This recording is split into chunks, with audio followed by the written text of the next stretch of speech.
Brought to you by Agilus Diagnostics. Health test की बात आती है तो मैं भरोसा करता हूँ India's largest diagnostics company Agilus Diagnostics. खुद को टेस्ट करते रहो। विपक्ष के लोग विकास दुबे पर तो नहीं बोल पाए। ये सब ड्रामा बतिया रहे हैं। ये पिछड़ों के हक लूटने वाले लोग हैं, क्योंकि वो करें तो रासलीला दिखता है और हम लोग करें तो करैक्टर ढीला दिखता है। उनके राज्य में उठा के देखिए, सबसे ज्यादा इनकाउंटर मुलायम सिंह जी के राज्य में हुआ है। पढ़ लें, वो सब तो इतिहास पढ़ें तब न समझ में आएगा। क्योंकि सरकार जाति देख करके काम नहीं करती है, अपराधी देख करके।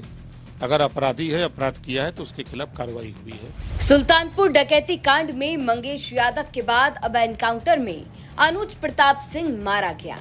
सोमवार की तड़के सुबह लखनऊ एसटीएफ और उन्नाव पुलिस की ज्वाइंट टीम ने उन्नाव के अचलगंज के कोलूहा गाड़ा के पास एनकाउंटर में अनुज प्रताप सिंह को मार गिराया।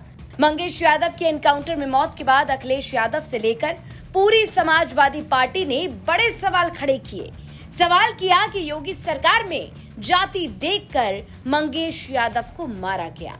अब अनुज प्रताप सिंह की एनकाउंटर में मौत के बाद सुबह सपा अध्यक्ष और एनडीए के सहयोगी ओम प्रकाश राजभर ने अखिलेश यादव को दम भर सुना डाला।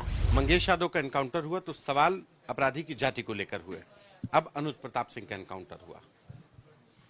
देखिए, सरकार जाति देख करके काम नहीं करती है, अपराधी देख करके। अगर अपराधी है, अपराध किया है तो उसके खिलाफ कार्रवाई हुई है। अगर वो जाति की बात करते हैं तो हमको तो उन लोगों की बात पर हंसी आती है।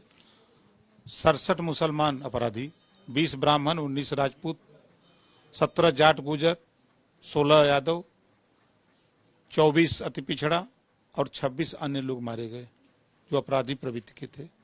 तो फिर मंगेश यादव पे ही चर्चा क्यों? सभी लोगों पे चर्चा करनी चाहिए। एक जाति पे चर्चा करने का मतलब जाति को बढ़ावा देना, कि अपनी जाति की चर्चा करके अपनी जाति को लामबंद करने की बात है, और कोई बात नहीं।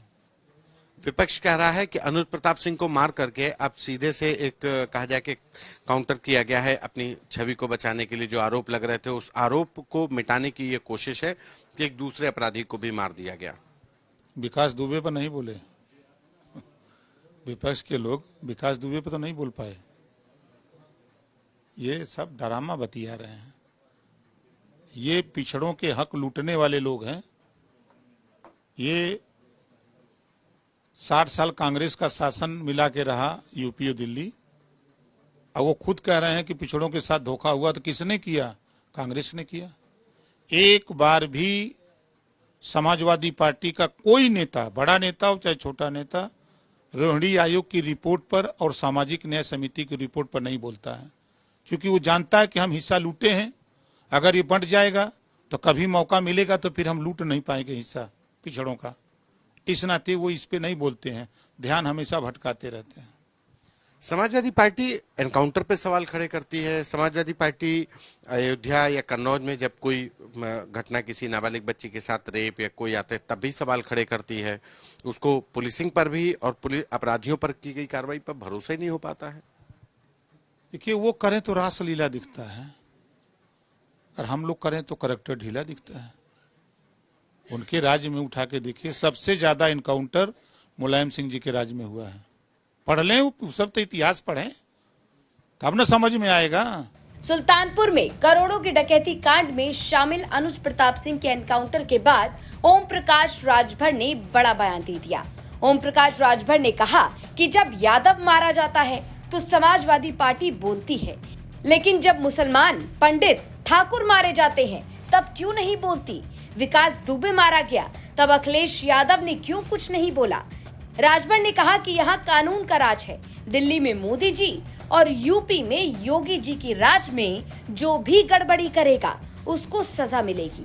दरअसल 5 सितंबर को मंगेश यादव के एनकाउंटर में मौत के बाद अखिलेश यादव ने एनकाउंटर को फेक बताया और आरोप लगाया कि जाति देखकर मंगेश यादव को मौत के घाट उतारा गया। लेकिन सोमवार की सुबह अनुज प्रताप सिंह की एनकाउंटर में मौत हो गई, जिसके बाद ओम प्रकाश राजभर ने अखिलेश यादव पर बड़ा हमला बोल दिया। अब इस पर आपकी क्या राय है, ये हमें कमेंट बॉक्स में जरूर बताइए। लखनऊ से संतोष शर्मा की रिपोर्ट, यूपी तक।